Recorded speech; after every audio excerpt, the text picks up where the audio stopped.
নমস্কার বন্ধুরা, শুভ দুপুরের শুভেচ্ছা। আজ তোমাদের সাথে একটা অন্যরকম দুপুরের থালি শেয়ার করছি। তো আজ আমাদের বাড়িতে ভাদ্র মাসের লক্ষ্মী পুজো। তো এই দিন আমরা ঠাকুরের চালের ভাত খাই। তো এর মধ্যে কাঁচা মুগ ডালও দেওয়া আছে, আর আছে একটু ছোলা মটর দেওয়া। তো একদম ফ্যানে ভাত যেরকম ওরকম ফ্যানে ভাত হয়।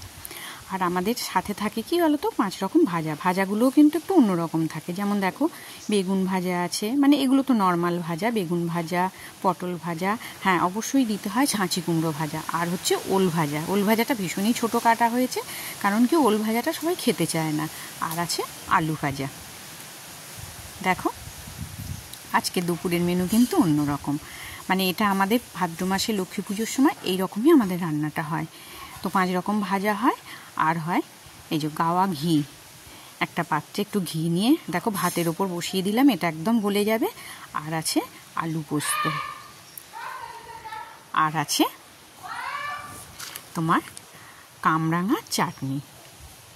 এই ছিল আমার দুপুরের মেনু। তো আমার থালি সাজানোটা কেমন লাগলো? অবশ্যই ভালো লাগলে একটা ছোট্ট করে লাইক করে দিও, আর কমেন্টও করো, পাশে থেকো। ভালো লাগলে আমার চ্যানেলটা সাবস্ক্রাইব করে দিও। আর আছে 1 গ্লাস জল। এই ছিল আমার দুপুরের মেনু আজ। কেমন হয়েছে অবশ্যই জানিও, ভুলো না কিন্তু।